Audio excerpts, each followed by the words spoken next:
Mas é muito bom participar novamente com vocês desse momento e tendo essa incumbência de trazer a mensagem. Eu agradeço muito a Deus. E nós estamos lembrando dos aniversariantes, né? E a gente lembra mais uma que foi daqui da IPV e que também morou em Viçosa e fez aniversário esses dias, que é a Rita do Ângelo. Ela fez aniversário no dia 22. Quem sabe ela está também participando desse culto e junto com aqueles que nós já citamos, a gente também dá os parabéns. Meus irmãos, hoje de manhã, nesse culto, nós vamos ver uma das figuras mais bonitas que tem na palavra de Deus.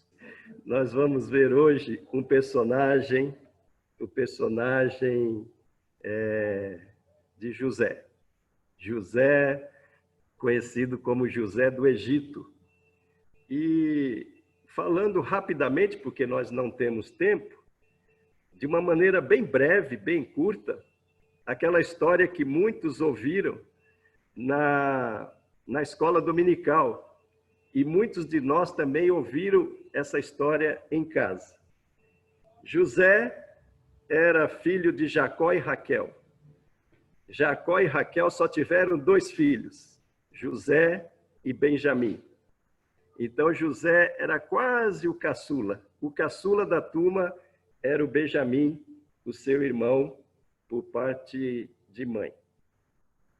E José teve uma vida muito difícil, porque quando era jovem ainda, adolescente, por causa da inveja dos seus irmãos, que o pai parece que preferia José, por causa da inveja dos seus irmãos, ele foi vendido como escravo para os ismaelitas, negociadores da época, negociantes, mercadores daquela época. E esses ismaelitas, como mercadores, levaram José para o Egito para ele ser escravo ali no império da época. E José foi trabalhar na casa de um comandante do faraó, uma pessoa importante, e ele foi empregado ali naquela casa de Potifar. Mas lá mesmo nessa casa, mesmo sendo empregado, escravo, ele também foi novamente traído, caluniado, e por causa da calúnia da esposa de Potifar, ele foi parar na prisão. Então, traído 2 vezes, caluniado, e agora José preso. Na prisão, ele era muito bem visto, inclusive pelo carcereiro, e o carcereiro deu a ele a incumbência de cuidar dos presos. 2 presos aparecem, um copeiro e um padeiro. E esses 2 têm sonhos, como a gente sabe. Cada um sonho diferente que trazia uma certa angústia. Na verdade, o copeiro, no seu sonho, revelava que ele ia ser solto e voltar às suas atividades. Mas o padeiro não. O padeiro ia ser punido, ia ser enforcado, e ele faleceu. Mas aí acontece do faraó ter 2 sonhos. Um sonho falava a respeito de vacas gordas, 7, e de vacas magras, 7 também. Acordou depois desse sonho e teve outro sonho, agora com espigas de milho, de trigo. Essas espigas primeiras, 7, muito formosas, bonitas, saudáveis, mas depois ele via 7 espigas raquíticas, e tanto no caso das vacas como das espigas, as vacas magras comiam as gordas. As espigas raquíticas, fracas, feias, elas destruíam, acabavam com as espigas saudáveis. E aí, agora eu quero ler a passagem para nosso estudo para a nossa mensagem de hoje.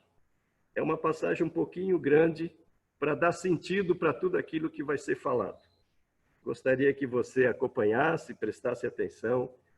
Nós estamos no livro de Gênesis, capítulo 41, lá no versículo 25.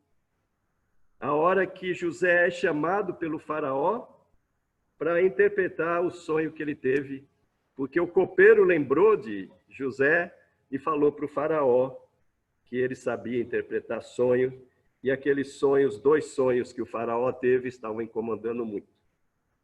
Então José, chamado, respondeu ao faraó: o sonho de faraó é apenas um. Deus revelou a faraó o que ele vai fazer. As 7 vagas boas serão 7 anos. As 7 espigas boas, também 7 anos. O sonho é um só.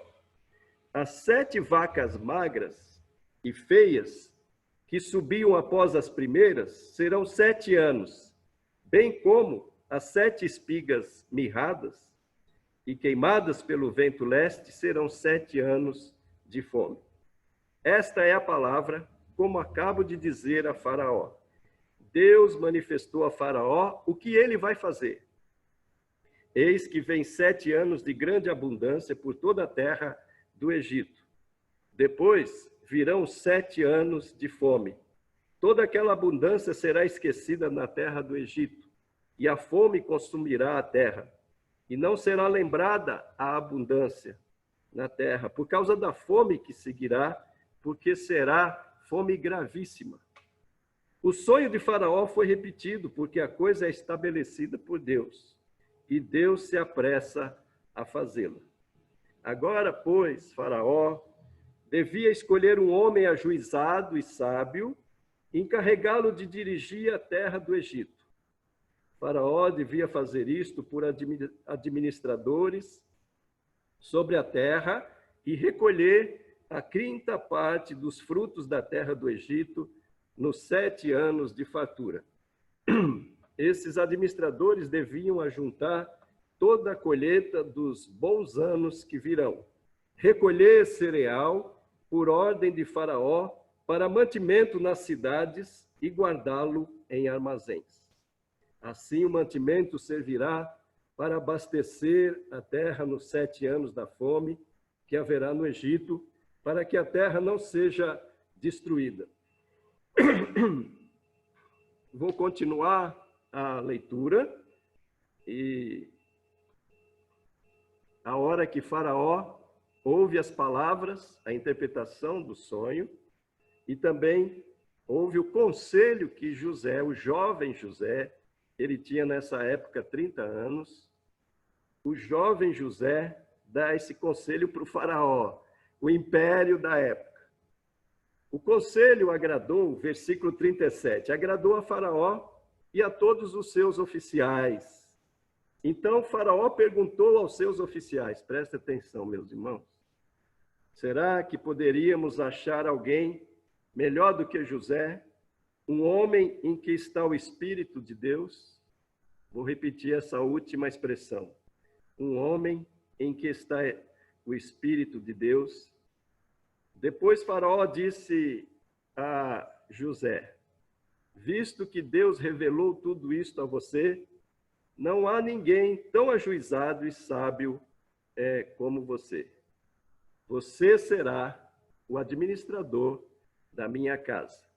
Isso que eu li foi o versículo 40. Agora nós vamos para o verso 46. José tinha 30 anos de idade quando se apresentou a Faraó, rei do Egito, e andou por toda a terra do Egito. Nos 7 anos de fartura, a terra produziu com bastante abundância. E José ajuntou todo o mantimento que houve na terra do Egito durante os 7 anos e o guardou nas cidades, armazém, o mantimento do campo ao redor de cada cidade foi guardado na mesma cidade. Assim José ajuntou muitíssimo cereal, preste atenção, o quanto José armazenou Assim José, versículo 49, José ajuntou muitíssimo cereal, como a areia do mar, até perder a conta, porque ia além das medidas. Agora lá para o versículo 53, passados os 7 anos de abundância que houve na terra do Egito, começaram os 7 anos de fome, como José havia predito. E havia fome em todas as terras, mas em toda a terra do Egito havia pão. Quando toda a terra do Egito começou a sentir a fome, o povo clamou a Faraó por pão, e Faraó dizia a todos os egípcios: vão falar com José e façam o que ele disser. Havendo, pois, fome sobre toda a terra, José abriu todos os celeiros e vendia aos egípcios, porque a fome aumentava na terra do Egito. E todas as terras, países, vinham ao Egito para comprar de José, porque a fome aumentava em todo o mundo.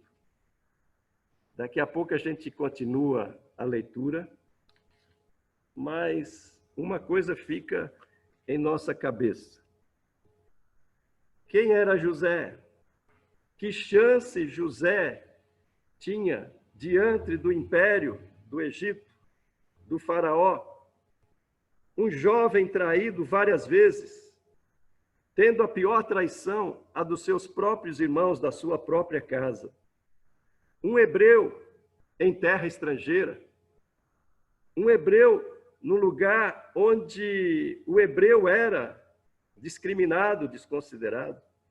Ainda não era um povo, ainda era uma grande família. Ainda tinha só vestígios de ser povo.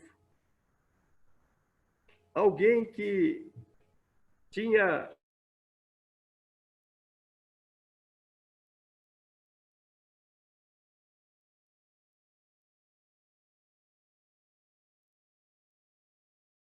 injustiçado por esse império, o império da época. Que chance José, jovem, tinha de ser acreditado em sua palavra, em sua interpretação, em sua sugestão. Esse jovem, com essa história toda de escravo e prisioneiro, agora, pensando no próprio José, olhando para si mesmo, que chance José tem de olhar para si mesmo como uma história bonita, uma história de Deus, tudo aquilo que tem acontecido na sua vida. Que chance José tem de se livrar do ensimesmamento, de viver em torno de si mesmo, como vítima. Que chance que esse jovem tem depois de tudo aquilo que ele passou? Que chance ele tem de se livrar do ressentimento, do ódio? Que chance ele tem de se livrar daquele olhar para baixo, daquele olhar curto? Que chance esse jovem tem? Mas tem uma expressão que é do Salmo 1, que cabe muito bem na vida de José, que se encaixa muito bem na vida de José. Se você for ler a história de José, você vai perceber que todo o tempo diz: José foi bem-sucedido naquilo que ele vivia, naquilo que ele fazia. Em todos esses lugares, José era bem-sucedido. Na casa de Potifar, na prisão e agora no palácio de Faraó. Por que José era bem-sucedido? José tinha comunhão com Deus. José falava com Deus. José procurava saber a vontade de Deus. José obedecia àquilo que ele entendia ser a vontade de Deus. E agora a gente vê essa vida sendo testemunhada naquilo que nós estamos falando agora, nessa expressão do próprio Faraó. Quem melhor do que esse? Esse jovem que tem o Espírito de Deus, que o Espírito de Deus está nele, versículo 31 do capítulo que nós lemos. E aí a gente percebe também esse José, no aconselhamento que ele dá para o faraó, como ele é bem-sucedido. E a gente percebe essa mesma característica em José. Nos 7 anos de fartura, ele foi pelo Egito todo, ele visitou toda a terra. Ele também, naquele tempo, que era o tempo de fartura, que não tinha problema de notícia má, ruim, estava tudo muito bem, caminhando. Mas José, ele era tão bem-sucedido em sua visão, que naqueles 7 anos ele foi responsável, fez um trabalho muito organizado, planejado, focado, tanto que ele conseguiu armazenar nesses 7 anos de fartura mais do que os grãos de areia da praia. E o pessoal parou de contar o que tinha armazenado. O pessoal parou porque era muita coisa. Como é que José consegue, numa época de fartura, evitar o desperdício? Como é que José consegue, numa época de fartura, evitar o uso explorador dos poderosos? Como é que José consegue evitar o uso iníquo dos egoístas em tempo de fartura? Porque José era bem-sucedido, porque ele procurava o bem comum. Depois de tanto sofrimento, José agora no auge, Faraó colocou ele como seu vice-governador. Ele poderia pensar bem nos seus próprios bens, no seu momento que ele está vivendo de status, com todos aqueles privilégios próprios, e trabalhar para isso. Mas não, José, o tempo todo, ele trabalha para o bem comum, bem da nação. Obrigado, Caleb. Bem da nação, bem de todos os países em volta de todo mundo da época. O Egito, a casa de seu pai, Jacó, como a gente vê mais para frente, e os países dali. Meus irmãos, e agora eu queria falar uma palavrinha sobre a soberania de Deus.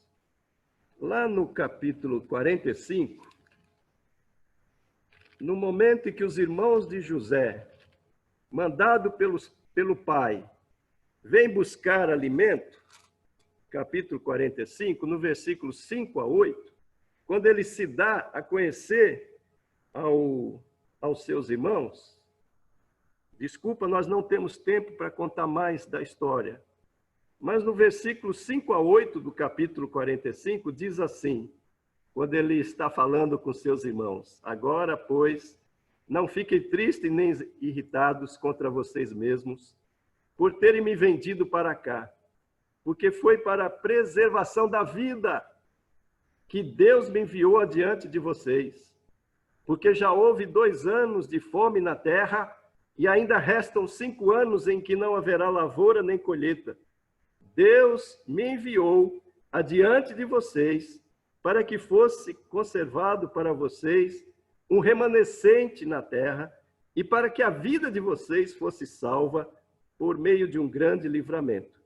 Assim, não foram vocês que me enviaram para cá, e sim Deus, que fez de mim como que um pai de Faraó, senhor de toda a casa e governador em toda a terra do Egito. Meus irmãos, numa passagem com 4 versículos, ele fala 3 vezes, foi Deus, foi a vontade de Deus.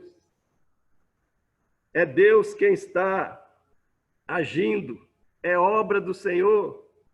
Em outras palavras, agora eu gostaria que você prestasse muita atenção. Nesses dias que nós estamos vivendo também, de problemas, de crise, de sofrimento, muitas pessoas estão falando sobre a soberania de Deus. E José fala aqui a respeito da soberania de Deus. Foi Deus, Deus é soberano, Deus é sabedor. Mas a gente percebe uma diferença muito grande na história de José, em relação à soberania de Deus, em que ele fala a respeito da soberania de Deus e o que nós muitas vezes ouvimos.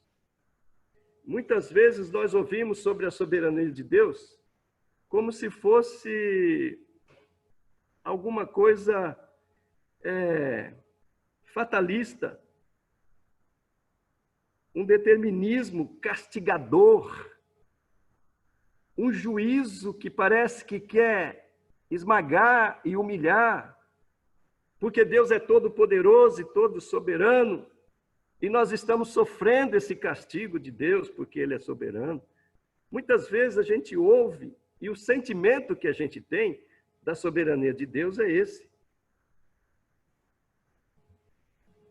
Uma coisa que é de alguém que tem o poder na mão, e ele manipula esse poder contra os outros.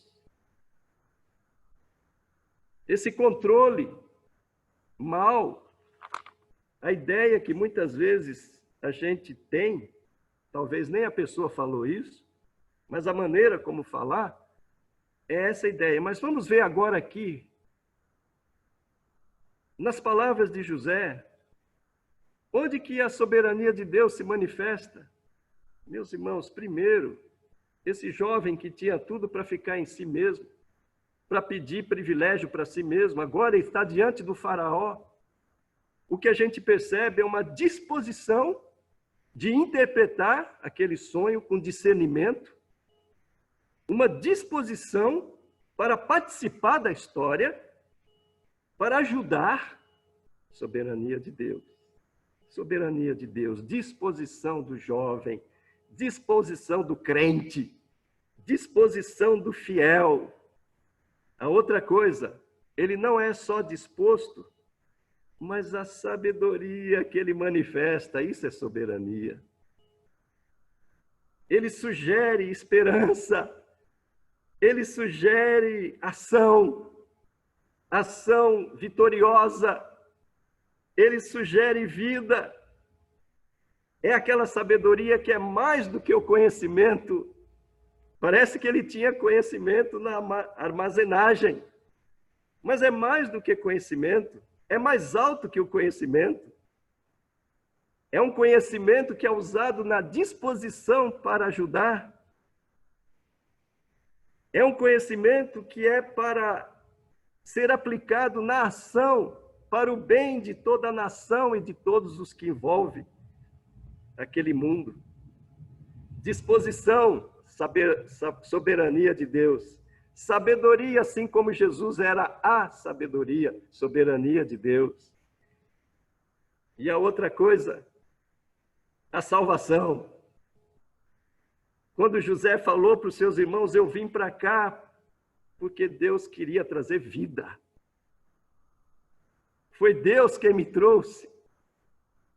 E o propósito dele me trazer aqui foi trazer vida no lugar da morte, no momento de morte. E a gente vê a salvação sendo expressada em cada dia, em cada atitude, em cada momento. A salvação é maior do que aquilo que muitas vezes nós anunciamos. Ela é, sim, a redenção, a certeza do céu, da vida eterna. Mas a salvação também se manifesta no dia a dia, nas nossas palavras, nas nossas ações. É para o dia a dia, é para a vida. Nos 7 anos gordos, vamos dizer assim, você vê a atitude de salvação em José. Soberania e salvação. Nos 7 anos de vacas magras, você vê a salvação nas atitudes de José. Meus irmãos, então, o que nós podemos dizer a respeito da soberania? A soberania é bonita. A soberania é bela.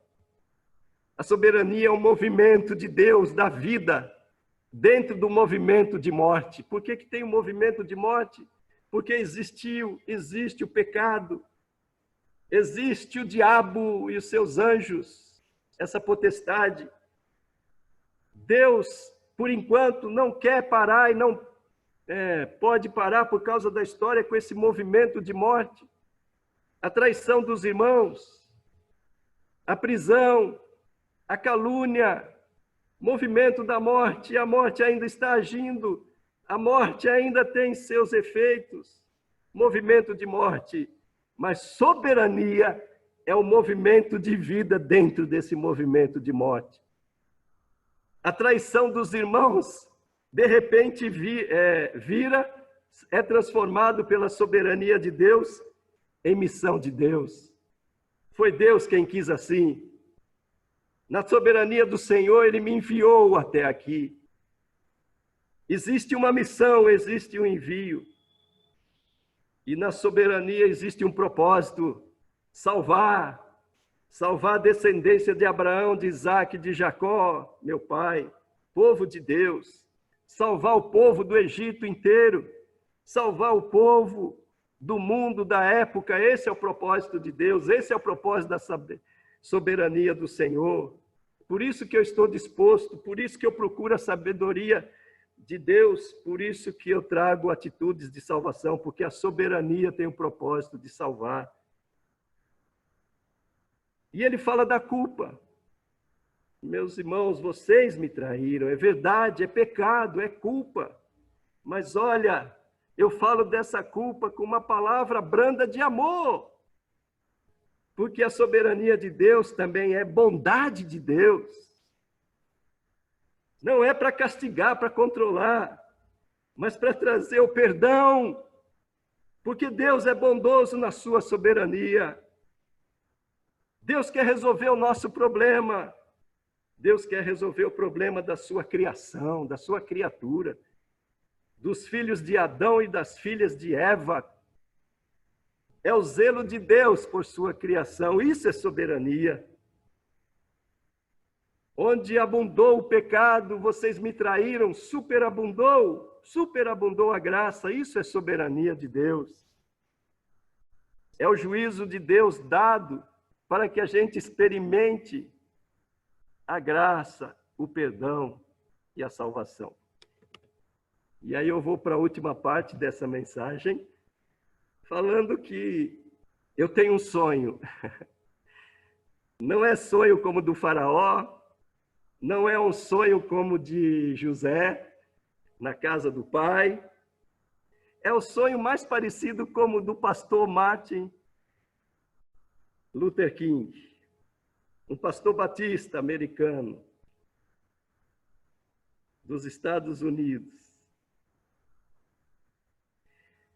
Ele era um pastor batista. O meu sonho se assemelha mais ou menos com ele, porque ele foi um ativista em nome da graça e da soberania do Senhor. Mas, na verdade, eu peço licença para o Martin Luther King, porque o meu sonho é de um pastor presbiteriano. E esse sonho tem 3 pontinhos. Sabe como eu vejo o meu sonho? Eu vejo avós conversando com os netos. Eu vejo os pais conversando com seus filhos. Vejo mais os pais conversando com seus filhos. E no sonho eu vejo os pais dizendo assim: nós vivemos época difícil. Foi uma crise muito grande. Algo tão minúsculo, tão microscópico, mas arrasou com a gente, arrasou com o mundo, arrasou com o nosso país. Arrasou. Mostrando isso para os filhos.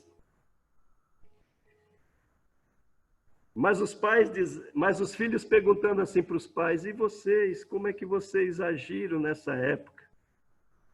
Aí vem o sonho. E o pai falando dos avós, e o pai falando deles mesmos, como crentes em Deus, no Senhor Jesus Cristo.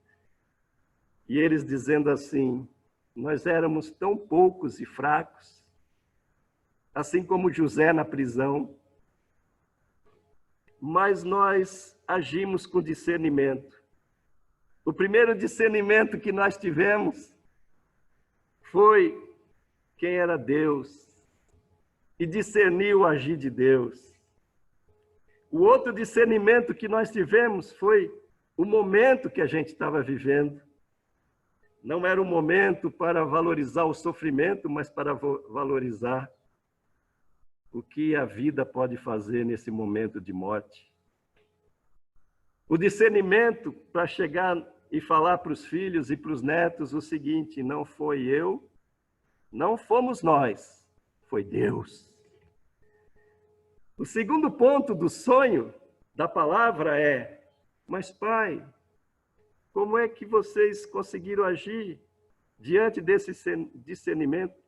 Nós nos descobrimos como semente. Sabe a semente? Pequenininha, frágil, sem poder nenhum. Assim como o livro Germinal, de Émile Zola, que fala de trabalhadores de uma mina no norte da França, a respeito de uma luta por causa da sua remuneração, que era injusta. Aqueles trabalhadores, aqueles mineiros não ganham nada. A luta é aparentemente vã,